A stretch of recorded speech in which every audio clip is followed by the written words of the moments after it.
જો ધોરણ 7માં અભ્યાસ કરતા એક બાળકને એ ખબર હોય કે ગામમાં દારૂ ક્યાં વેચાય છે, તો પછી જે ગુજરાતની પોલીસ છે કે પછી જે તે વિસ્તારની પોલીસ છે, શું એમને ખબર નહીં હોય કે ગામની અંદર ક્યાં ક્યાં દારૂ વેચાય છે?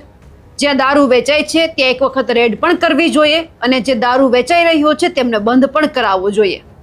પણ ખેર, ક્યાંક ગુજરાતની અંદર એવું કહેવાય છે કે માત્ર નામની દારૂબંધી છે, પરંતુ પીવાય તો ખુલ્લેઆમ દારૂ છે. તેમ છતાં કોઈ કાર્યવાહી નથી થતી.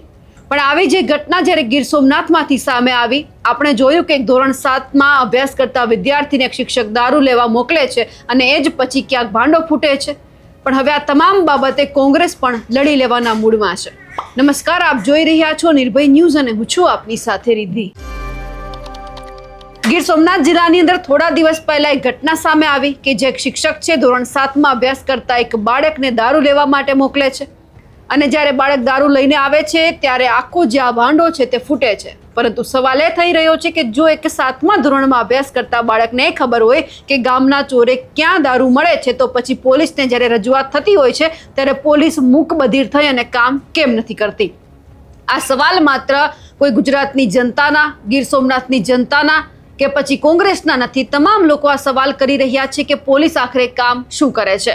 કારણ કે જ્યારે આ ઘટના સામે આવી, જ્યારે ગીર સોમનાથ જિલ્લાના ઉના ખાતે જ્યાં ખાપડ પ્રાથમિક શાળાના દારૂકાંડ સામે આવ્યો, એ જ પછી ગામના ચોકમાં જે બે રોકટોક જે દારૂ વેચાઈ રહ્યો છે, એ જ મુદ્દે પૂર્વ ધારાસભ્ય પૂંજા વંશે ઉના પોલીસ સ્ટેશને રજૂઆત કરવા માટે પણ પહોંચ્યા હતા. પોલીસ પ્રશાસન સામે આકરા પ્રહારો પણ કરવામાં આવ્યા છે. પૂંજા વંશે આક્રોશ વ્યક્ત કરતા એવું પણ કહ્યું છે કે જો ઉનાના ખાપડ ગામના ચોકમાં દિવસ રાત ખુલ્લેઆમ દારૂ વેચાય છે અને હવે આ દૂષણ પવિત્ર શિક્ષણના ધામ સુધી પણ પહોંચી ગયું છે, તો પછી પોલીસ કેમ ચૂપ છે? સીધા જ આક્ષેપ એવા પણ કર્યા છે કે ધોરણ 7નો સામાન્ય વિદ્યાર્થી પણ જો જાણતો હોય કે ગામના ચોકમાં દારૂ મળે છે, તો સ્થાનિક પોલીસ તેનાથી અજાણ હોય તે વાત ગળે ઉતરે તેવી જ નથી. સ્થાનિક પોલીસની ભાગીદારી, હપ્તાખોરી અને મહેરબાની વગર આ રીતે જાહેરમાં કાયદેસર દારૂનો વેપાર શક્ય જ નથી. તો પછી કેમ કોઈ કાર્યવાહી નહીં? અને જ્યારે રજૂઆત થાય છે ત્યારે પણ પોલીસ માત્ર મૂક બધિર થઈને કેમ સાંભળે છે? હવે સૌથી પહેલા પૂંજા વંશને સાંભળી લઈએ કે તે જ્યારે પોલીસ સ્ટેશનમાં રજૂઆત કરવા માટે ગયા હતા ત્યારે શું થયું છે, અને એ પછી એમણે જે આક્ષેપો લગાવ્યા છે તે પણ સાંભળી લઈએ. વિભાગ સંકળાયેલા છે કે દારૂની બાબત આવે છે એટલે પોલીસ વિભાગ સંકળાયેલો છે અને પ્રાથમિક સ્કૂલ છે એટલે શિક્ષણ વિભાગ આવે છે.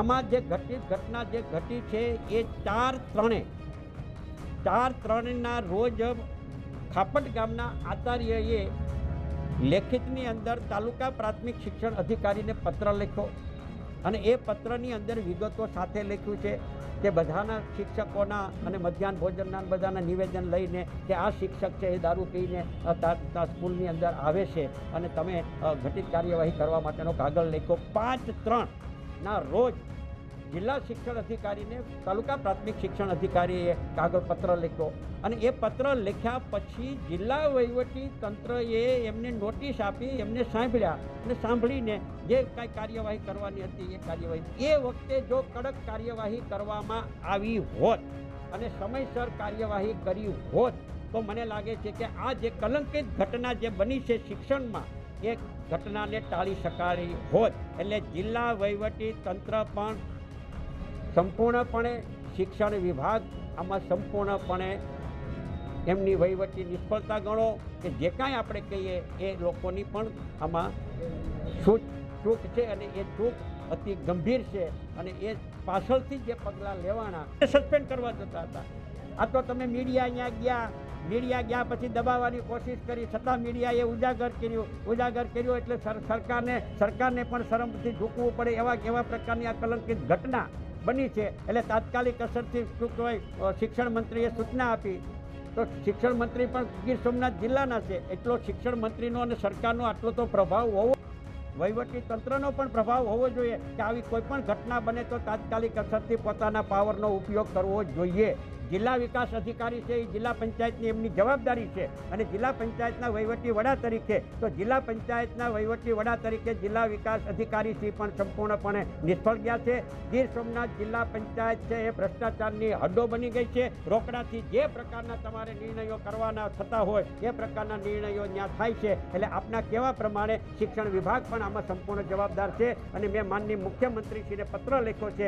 એમાં શિક્ષણ વિભાગમાં પણ જે કોઈ જવાબદાર નીચેથી વર્ષની ઉપર હોય એમની સામે તકેદારી આયોગ અથવા સમયભાઈ એસઆઈટીની રચના કરી અને આખા મામલાની તપાસ કરી અને એને ઊંડાણપૂર્વક તપાસ કરીને દાખલો બેસે એ પ્રકારની કાર્યવાહી શિક્ષણ વિભાગમાં કામ કરનારા કર્મચારી અધિકારીઓની સામે પણ કરવી જોઈએ. જિલ્લા વિકાસ અધિકારીની પણ જવાબદારી તપાસ કરીને જવાબદેહી નક્કી કરવી જોઈએ અને પગલાં લેવા જોઈએ.